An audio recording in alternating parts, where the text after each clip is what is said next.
Hi, good morning and happy Friday. Welcome back to our YouTube channel. It's me, Maria Quiban. We're here in the Fox 11 newsroom here in Los Angeles, and I'm joined by the big kahuna from RottenTomatoes.com. This is Matt Atchity. You can find him at plus Matt Atchity and also plus Rotten Tomatoes. It's been a long time since you've joined us. Thanks so much for coming back. And make sure you plus and like us and share the link. We have not had as many hangouts as we'd like. We used to. We used to do it all the time. But we're going to keep it here and there. We get a lot of special guests that walk through these doors. We're in Los Angeles. Matt actually knows the kind of celebrity power that can come in here, right? From Jennifer Lopez yesterday, who was on satellite. Don't get all too excited that I didn't invite you guys. Some big stars on set today. Today we have the whole crew from Good Times. One of the greatest sitcoms ever. Do you remember when Janet Jackson? She was such a little girl at that time, and she was on. That show is amazing. That show is so great. Anyway, so today we're going to talk movies with Matt Atchity. We're going to talk about the movie, with the movies that are opening this weekend, including some rotten ones. One good one. Yes. A bunch of rotten ones. Sorry, I'm getting texts from Christy Lemare. Oh, is she? Are you guys doing a show today, or? We did our show yesterday. Oh, yesterday. Yeah, she was asking me how Mordecai was, because I haven't seen it. Well, speaking of Mordecai, this is a movie that is opening, or has opened last night, right? It opened last night officially in select theaters. Yes. Mordecai stars Johnny Depp, Gwyneth Paltrow, Jeff Goldblum, Olivia Munn, Paul Bettany. Really all good actors. Yeah. Well, Johnny Depp, I haven't really seen his... No, Johnny Depp's a good actor. Okay, last time I saw him in a really good role, when? Blow, maybe? That's a good question. When was the last time? Well, I think he can be good even if the movie is not good. Like Water for Chocolate? Was that him in that? I can't remember which movie. No. Not like Water for Chocolate. He was in Chocolat. Chocolat. I knew it had chocolate. I confused those two. Chocolat, excuse me. Like Water for Chocolate is a great movie. I love how Matt goes, what? It's not a movie. I knew it was chocolate. What? What do I have? Oh my god. Oh wait, I'll be right back. When you get a chance. Oh, yeah, I saw it. Oh, you did? Yeah. Okay. I saw it. It looks great. We're going to use it for your teases. Excellent. Excellent. So did you not like it? I haven't seen it yet. Oh. The critics don't like it. I haven't had a chance to see it yet. How are you guys doing? Good. Good morning. Good. Good morning. Good morning. What's happening on your end? Just wondering what else is new. I mean, what about Everly? Is that out yet? No, that's not out yet. Yeah, you know, Ayub, I'll tell you, it's always like I don't know what movies are you getting Mordecai this weekend? Is that? I don't think we're getting Mordecai this weekend. We could be. Let me have a look.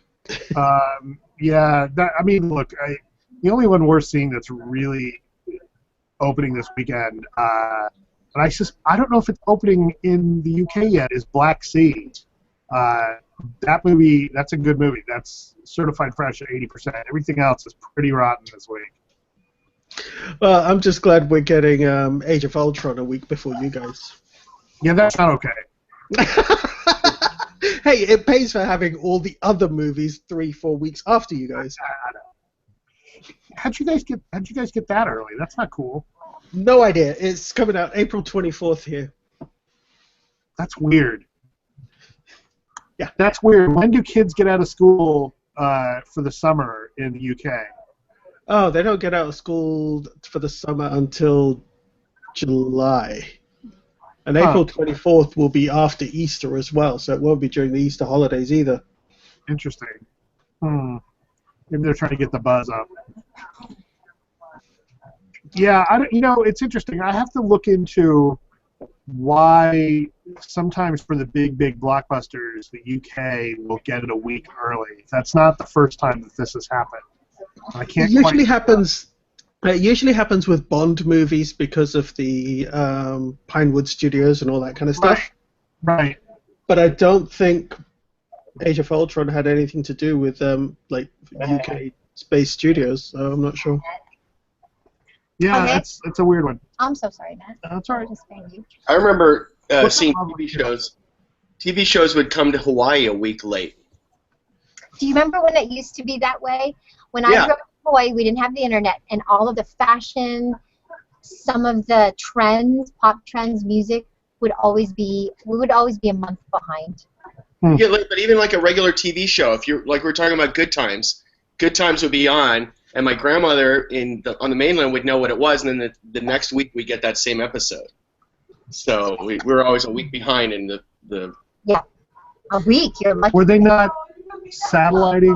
I wonder if that's because I don't think they probably had to mail a VHS tape or yeah, something. that would be my It was guess, not- is that they weren't using a satellite to. Even back then, we weren't really beaming content or shows out to. That was Hawaii. the beginning. Because when I was little, I remember seeing everyone with those big, big dishes in their backyard. Do you remember that? And they were so massive. Right. It was prohibitive. I mean, nobody could really do those. Only the people that lived out in the country Interesting. could get like early shows. But yeah, that was before cable and internet and all that stuff. Did you guys finish talking about Mordecai? No, we did not. We didn't even start. Oh, you didn't? Well, Okay. Mordecai is actually opening this weekend, so it Yeah, opened oh, today. even so- there. Well, For don't you. go see that one because it sounds terrible. The critics hate it. It got 9%. Well, now to be clear, we only have like 30 reviews for it because it hardly got screened. Right. But there's a reason why it got hardly screened. right, because it stinks. Right. Hardly got screened. It's got great mustaches. Back. So. It's got great mustaches on the poster, so it can't be. He does. He does. But Johnny Depp, my God, what happened? Really, what happened to him? Is it paycheck? He talks funny. When you hear him talking, I think that Johnny Depp has gotten to a point where he picks things that he thinks will be fun to do, and he doesn't want to work all. I mean, it's not about not working hard, but I think he's not pushing himself. Like a role where he's goofing around on Mordecai, like he can kind of do that in his sleep. Like, I think he's just having fun, and that's fine. But yeah, but I'm not gonna wait. I'm not gonna waste money to see him do that. I'm sorry, or anyone for that matter. Well, I mean, I think his last role that I really liked was in Alice in Wonderland. Oh, but even that was not really. I mean, that was like. Different makeup. Well, he did all the dancing around, but he did have the switch in that. Every now and then he'd switch into the darker character. But it wasn't much different to me that style from the Wonka. What was that called? Willy Wonka. Charlie and the Chocolate Wonka, the Factory. Chocolate No, that was terrible. He just tried to play that like Michael Jackson. It was weird. Yeah, it's not good. Anyway, so Mordecai, bad, thumbs down. Jennifer Lopez was on Good Day LA yesterday, and she was here to talk about The Boy Next Door, which we're seeing a lot of those ads. She looks gorgeous. She looks amazing. She plays this not housewife. she plays the teacher. teacher. She's a teacher. She's a AP She's a wife, though. literature teacher. Isn't she a wife or a single mom? She's a single mom who's been separated for about 9 or 10 months from her husband. She has this fling with the 19-year-old that lives next door. Right. And then he won't leave her alone. He basically terrorizes Yeah. her. Yeah. Fantastically stupid movie. Not even fantastic stupid, because if it was It's not even fantastically fun stupid, you want So to see the my fantastic favorite stupid. moment of the movie. This is my favorite. She and the kid Noah bond over their mutual love of Homer. Homer? Homer, not the Simpsons character. Oh, okay. Homer, the writer. Yes. Classic later. Odyssey. Right. She teaches classics in her AP class. Oh, okay. So he starts quoting Homer to her, and then at some point, he gives her a gift. He gives her this nice book, this very beautiful book that says Homer, the Iliad on it. It's this beautiful binding and beautiful cover. And he says, "Oh, I got this for you." And she says, "Oh, this is too nice." And she opens it up, and she says, "Oh my God, first edition." Really? Well, Yeah. Like, shouldn't that be a scroll? she said that. Stone- She Like, did say that- that. Is that a Mel Brooks movie? What? Is that a Mel Brooks movie? Right? It's first edition of the Iliad. She did say that it was a low budget, no budget film. So obviously, Right, but it didn't that- have- It But be in it English. doesn't cost money to have Joke. a brain. That wasn't a throwaway joke. She really was saying it was a first edition. It was not a joke. They played it straight. They played it straight. Now, in an interview that a colleague of mine did with the director, he's like, "Oh no, it was the first edition of this particular translation," but they don't bother to ever say that. She plays it Yeah. straight. The first It edition. probably says that. To her defense, in the book, it probably says first edition binding, first edition of that bind. I'm just trying. Of that translation. No, Of that translation? no. I'm just trying to. I No, love Jennifer Lopez. I'm just trying to. This Well, movie. it's a copy of Leviticus first edition. Yes. Was so stupid. Right? You saw oh yeah, the movie? my You saw first. the I movie? got the first edition of the Code of Hammurabi too. You saw the movie. I did see the movie. Okay. all Now, right. that Wanted to being share. said, this is the kind of movie I can't say. This is one of those things where the movie is it's terrible. It's really stupid, but I can't say I Like didn't have Geely stupid. Like Geely. Geely is just incompetent. Okay. This We're movie just trying is- to rate the different layers. Here's the thing. You know, I will differences admit, in like, I stupidity. did kind of have a fun time at this movie. you did. Partly because it is so bad. Now, it's not quite. There is a certain fun in watching a movie that is so bad it's good. And this movie is close to that. This is the movie. I wouldn't say this is. This isn't a date movie. Don't go and see this like expecting to have a movie experience that you're going to be impressed by. This is the kind of movie that get 5 or 6 friends together, you all have a bunch to drink, and then you go see it. Really? Because, yeah, So basically, if there are no tickets available anywhere for Mordecai. Mordecai. For anything good. This is the kind of movie that you laugh at, not with. Oh That God. being said, like, have a few cocktails and go see this, and you'll have a great time. Oh gosh. Ouch. Yeah. Ouch. Ouch. Okay. Yeah.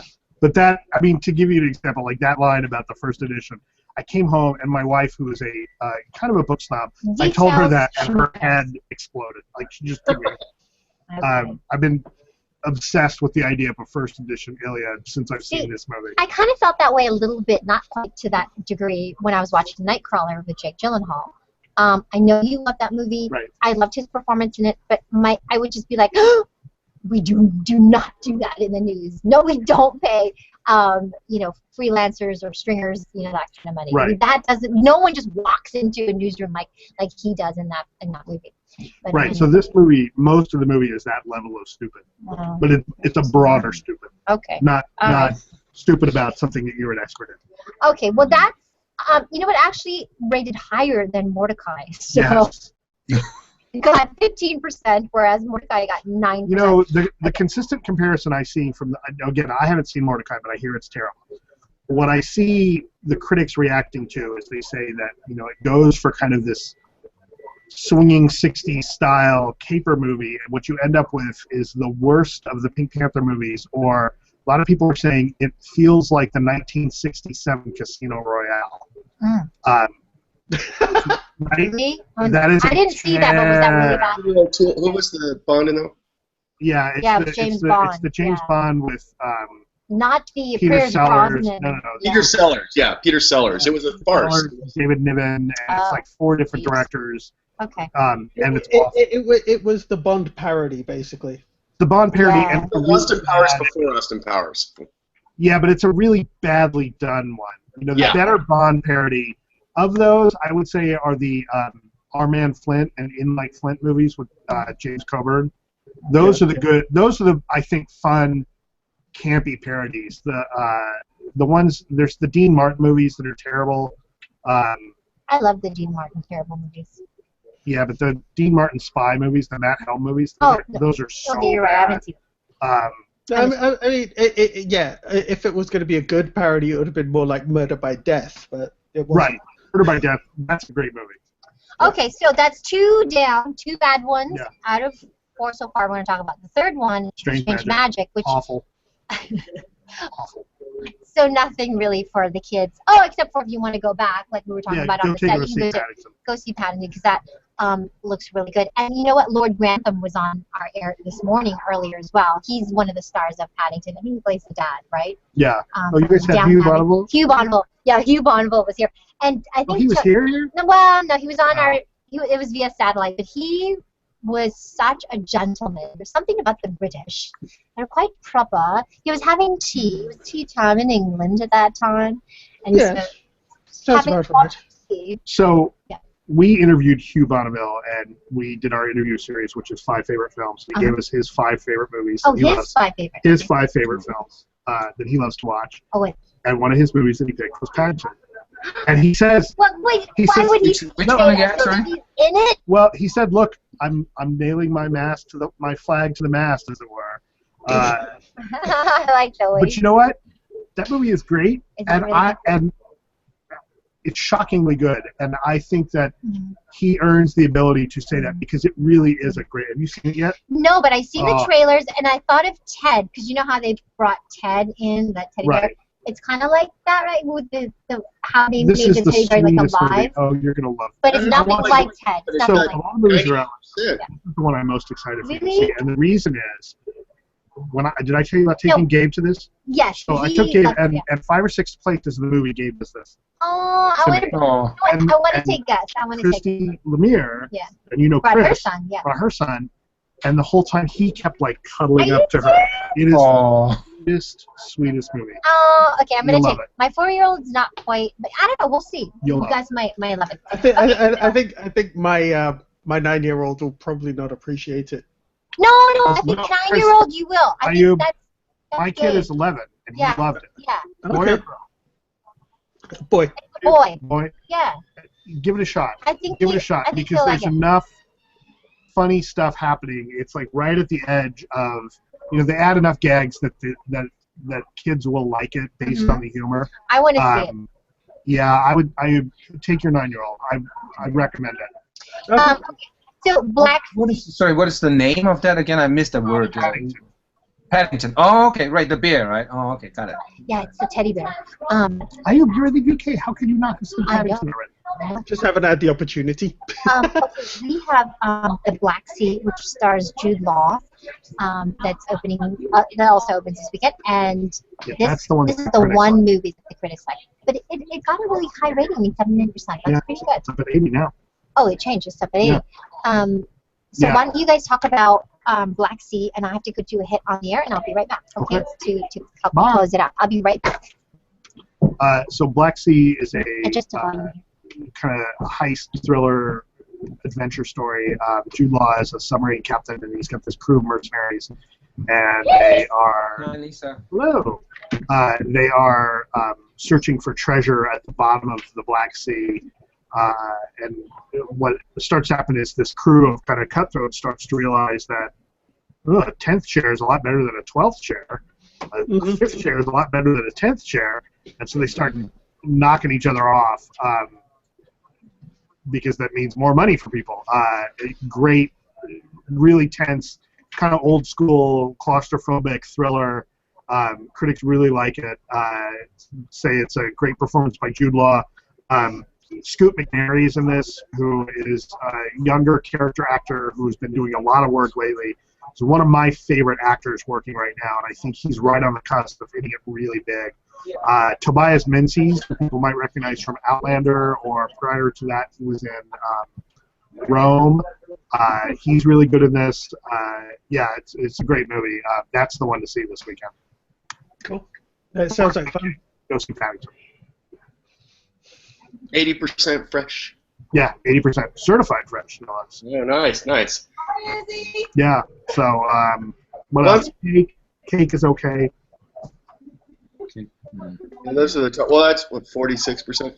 Yeah. But I see on your site the tomato meter. You've got 80%, and then that's the critics, and then you have the audience score. You find is one more accurate? I mean, if the critics love it, it's really highbrow, but then audiences like it. Like, let's define accurate, right? The for you measures critics' reaction to a film. it's not really meant to imply, like, the shorthand is, yes, it's how good the movie is, but really it's how well did the critics react. The audience score, at least initially, reflects how the audience look. Like, there's no proof on the audience score that people actually saw the movie. I mean, that's what happened with Kirk Cameron's Saving Christmas, right? Is that right. You go for it to support your agenda. And then, people went in and rated it the other way who hadn't even seen the film. So I don't think audience scores on sites are particularly trustworthy because there's no proof that anyone's actually seen the movie. It's kind of a measure of interest in a movie. The more accurate audience reaction is the cinema score, because the cinema score polls people. It's like an exit poll, and it asks people coming out of a movie what they thought of it, and it's a measure of how much people got what they expected. Because the other thing about audience scores, I think I've said this before, really measures how much people like the movie that they thought that they were going to like, which is different than, is this movie, that's the difference with critics. Is critics go see anything, and you may expect a movie to be bad, but you're seeing stuff whether or not it interests you. Whereas an audience, and that's okay, because you're judging how well is this movie made. Does this movie do what it sets out to do? Is this the best way this story could be told? Is this the best possible telling of this story, given all the factors involved? Whereas an audience is that's more, did this movie entertain me? Did I enjoy the experience that I thought I was going to get? Because as a culture, we tend to be pretty good about picking the things we think we're going to like. So, it's kind of drew an apples to oranges comparison. It's nice. I like how you have them separated so you can get a feel for. Yeah, I mean, the thing I always think about is like the Transformers movies, right? Like, there's an audience for that, or the Twilight movies are a better example. Like, the people that like those books are going to like those movies, but critics come into those movies, and over and above how ridiculous that story is it even the best way you could tell that story? Is there a better way to tell a story about a teenage girl falling for a vampire who is over 100 years old? Yeah, I think every critic would argue that there probably is a better way to tell that story. Fans of that story don't care, so that's the difference there. Yeah. It's not that I think anyone is more accurate. Fans. The audience score will be the fans who went to see it, where if I'm not going to see it, I wouldn't even bother giving it a good or bad rating. That's the other thing, is you have to care enough about a movie to go on and rate it anyway. So self-selection. I'd actually kill the audience score on Rotten Tomatoes, because I think it distracts from what the core of the brand is about, but I've been overruled on that. Yeah. So, American Sniper, over 100 million bucks box office. What's your take on it? Like, is it a big good promotion, or it's just cash to base, or like what do you think? I know that I've talked about how you can make a case that a lot of times an audience that has a conservative worldview isn't necessarily served by a lot of what's happening in Hollywood. And I think that American Sniper is a movie that shows that if you make movies that appeal to a conservative audience, they will go and see good movies. If you make a good movie that is in line with the types of things that the middle of this country wants to go see, then they're going to go see your movie. I think that's right in line. That, speaking of myself, my wife, my family, we're the conservative Americans, even though we're here in Hollywood. Support that movie 100%, because there's 10 other movies that do the other thing, and when we find one that's like, hey, that's a great story, even though our in-laws aren't going to see it and they're going to tease us, we're going to go support it. But again, it's got to be good. We didn't go see the Kirk Cameron movie. Right, the Kirk Cameron movie is terrible. God's Not Dead is terrible. Like, it's not enough to just get the message right? If you have a particular political agenda, it's not enough to only get the message right. You actually have to make a good movie. Yeah. And what happens is you have these filmmakers, like these guys that work with Kirk Cameron, or those guys behind God's Not Dead, who think, well, they just, the critics don't like us because our message is wrong. No, No. that's not the case. And I think that the reviews for American Sniper show that there is a lot of politics in there that I think a lot of the critics don't agree with. You know, they certainly, you know, you can look at, you know, Chris Kyle, I think there's a bit of controversy about who he is and what he stood for, but there's no denying that that is a very powerful, very well-made movie. And the critics have responded to it. You know, is that the best version of his story that you can tell? I actually think that that the movie tells a better version of his story than I think his own book and kind of the coverage of him after his service period would indicate. So, you know, I think that this is a movie that serves him well, and you know, again, shows that if you tell, you know, it's not enough to get the message right. You have to make a good movie. And I know people who have said online they've watched that movie 2 and 3 times because it was. Really? Yeah. I have to Really watch nice. it. I haven't seen it yet. I would like to, though. Drew, have you read Kyle's book?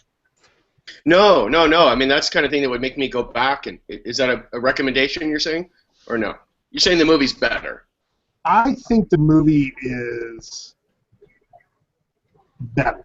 Well, I think the should movie be better. I mean, Well, why wouldn't it be not? you know, having better than the book. it's It's not a documentary. no, it's not.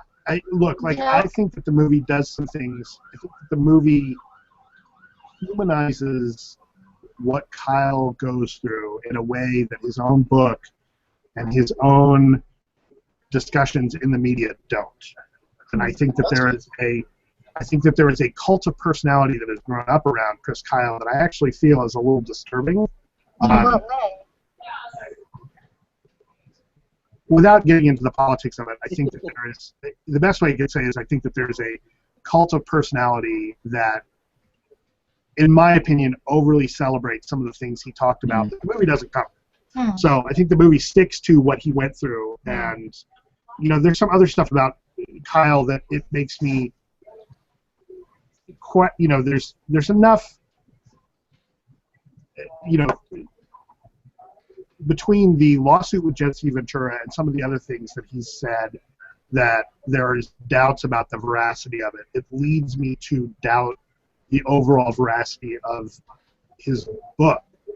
That being said, the movie doesn't get into that. The movie tells the story of a guy who, you know, puts the best possible face on him. And, you know, it's a very strong, very well-made movie. And I guess it really does go into the family sacrifice that is made every day by our soldiers, their spouses, you know, it's parents. an example of, for what the movie sets out to do, it does it very, very well. Yeah. And it tells, you know, probably the best illustrates version that. of Chris Kyle's story. Yeah. I mean, I have some personal, you know, connection to this kind of story. I mean, my son's birth father is in the Army and is a lifelong Army career person. He joined the Army when I had my first son. We were both, he was 18, he just graduated from high school. And he has been to every war, including the Persian, you know, way long ago, the conflict, and every Iraq. He's in Afghanistan. Now he's in North Korea, or in Korea. And so it's just, anyway, yeah, always going to have. I can't wait to see it, maybe. Well, I'm glad. I wish we talk about this as a family, that I think kids' movies make a lot of money because everybody can see them. You know, these conservative movies, they don't have to push the lines that some of the other movies do, and they end up making a lot of money. And as a family, we're wondering, like, why doesn't Hollywood make more of those? Because they, just like you're saying, the Kirk Cameron, they make bad movies to push their agenda. I think on the other side, you put out a movie with just, in the fashion of American Pie or whatever, everybody wants to duplicate and do something so raunchy, and you really, like, you don't have a good movie. You know, I got handed to Clint Eastwood. I mean, when he did the World War II movies, was it Iwo Jima? And, Yeah, Stan's Week. and, yeah. He did Or Letters from Iwo Jima. Letters from Iwo Sorry, Jima. Letters to Iwo Jima. Jima, World War II movie Right. with John Wayne. He did two, didn't he? Yeah, Letters from Iwo Letters Jima and Flags of Our Father. Yeah, such a great job. And then this, I mean, he's amazing. Clint Eastwood, and he When does he's everything on. under budget, by When the he's way. on. Yeah. when he is on top of things. Jersey Boys is terrible. Okay, that being said, sorry, I'll back up on that. I've not seen Jersey Boys, so don't. But in terms of like the war movies and the accuracy in these, he really takes the time to get it right. And I think, is it Warner Brothers that he's with still? Yeah. Is he still with Warner? They love him because he does everything under budget. No, I mean that's why Zack Snyder keeps saying And Zack before Snyder's a deadline. terrible director, but he gets his movies done on time and on And budget. under budget. Yeah. No, Clint Eastwood was under budget. That's crazy. Okay. All right. Well, so that's it. Have we talked about everything? Probably. Okay. Did you see Unbroken? Yeah. You're not so impressed, huh? I feel like it's gone down and down. It's now down to 50%. It's opened. I feel like high. Unbroken tells the wrong part of Zamperini's story. Yeah. Like, How would you like Clint Eastwood to have told Zamperini's story? I think we would have gotten. Would have been slow still, but Well, you know, to me, the more interesting part of Zamperini's story is, I mean, not that what he went through and the struggle he went through in his time as a POW isn't fascinating, but as a movie-going audience, we've seen prisoner stories. We've seen, you know, not to sound cliched, but we've seen that done and done better in other films. One of the problems is you never really understand. I feel like you don't get a sense of what pushes Zamperini to do what he does, and then. To me, the most interesting part of his story is all in the title cards at the end. Right? To me, what like, happens after? I want to see what happens Right. after the movie and how he emotionally turns the corner on Right. forgiving his captors. Right. That Yeah. nobody Good does point. that. I like that better. Like nobody Yeah. does that, right? Nobody turns that. You know, you want to talk about a movie that exemplifies Christian theology and you know how he found, you know, how religion comes to him, how his faith helps him find peace. And forgiveness. Like Yeah. that's the movie to do. Yeah. That's, boy, you want to talk about a movie that would be fascinating. Find someone who can do that. That would be amazing. So That's a really good point. I haven't seen it yet, but I've heard similar comments about that. When I watched The Imitation Game, I feel like there's a whole nother movie that needs to be made about what's his name, the character that Cumberbatch plays. You know, Turing. Turing. They touched on it. I mean, it was in the beginning and sort of the end of the movie, but it was never really explicitly told. yeah, the you know? movie to watch that is the one along those lines is the movie about Oscar Wilde where he's played by Stephen Fry. Oh, I haven't seen it. Yeah. Yeah. Okay. All right. Anywho, okay. That's it. The Wedding Ringer. It opened big last weekend. Did it not? It opened pretty big. It opened pretty big. 20 million. I mean, it's pretty big for what's his face? Kevin Hart. Yeah, Kevin Hart. That's pretty good for him, right? Yeah. It looks funny. I don't know. You Yeah, didn't like Taken it? 3, Did terrible. you see Wedding Ringer? I did see Wedding Ringer. It's got some laughs in it. Oh. It's got some laughs. I Wedding love those kind of movies. I know my husband always laughs at me, but I just love Wedding Ringer. silly kind of. Yeah, it's less. It's not as over the top. He actually does some acting in this. Oh. Like makes me want to see him do real acting. Black Hat is terrible. Black Hat. What's Black Hat? That's Who's in that? the Michael Mann movie. It's with Thor. Oh. It's Michael Mann. I mean, come on. Vince Mancini from FilmDrunk.com calls it Swordfish. Wait a minute. Who's Michael? Michael Mann did. He's done some amazing movies. Yeah, this movie What is do you terrible. mean? What do you mean it's Michael Mann? He's done some great No, movies. he has done. This movie, Yeah, but his great movies are pretty rare in comparison to the other stuff he churns out. I think Michael Mann's lost his Too bad. fastball. He has I lost think it. that he's gotten. There's a certain. I think there's this group of directors that the guys who are running the studios grew up on their movies and want to be in the business of working with Michael Mann or working with Ridley Scott and kind of let them do whatever they want. Right. And they don't know They that like definitely right. these You need guys to tell need to them be to yeah when it's good and when it's bad. right. Come on, Michael Mann. He did Miami Vice, the series. Yeah, Right? Miami Vice movie Original. is not good. No, the series. The original. Right. Yeah, No, the I mean original. Michael Mann's got some great movies. Heat Heat. is an amazing movie. Oh my God. Collateral's a great movie. Collateral. Thank you. Collateral, yeah. Tom Cruise. Yeah, Tom this Cruise movie. movie. This movie Black not Hat. something. If you're going to see a movie this weekend, I highly recommend Paddington. Paddington. Top 5, which is still out in theaters, and I want to see Selma. Definitely want to see Selma. So Selma is those good. are my movies. And American Sniper. Sorry about that. Okay, you guys, thank you so much for joining us. YouTubers, thank you. Make sure you like us and look out for my announcements. We're not having a regular hangout these days, but I would still like to do it here, depending on who's here, like Matt Atchity. I'm still working on Nicole Scherzinger for you know who, our friends from the UK. I did hear one piece of tidbit, one little piece of news that one of our editors here is actually really good friends with Nicole Scherzinger, and she was in the building here like a couple years ago when we started the Hangouts, and I'm going, oh, how can you, Nicole Scherzinger from the Pussycat Dolls. Well, Anyway. I don't know what the kids are listening to these days. Yeah. Anywho, so just keep watch on my stream. We'll get Sharon Jones in. Hey, JJ Walker's in. How's about that? That's the good awesome. time. The gang from. And if you get Huh? who was the Aaron Sorkin if he comes in. Oh yeah, those if they come in for sure. Oh yeah, why? So he can come in and lecture you? Is that what he does? It would be fun. Still, TV making and No, TV making. it's all lectures. It's all actually, news. he doesn't lecture, right? Is it? Oh, come Well, on. the main The newsroom is the character. most sanctimonious thing that's ever I- been on television. I have, to be honest, I've never watched it. I'm afraid to.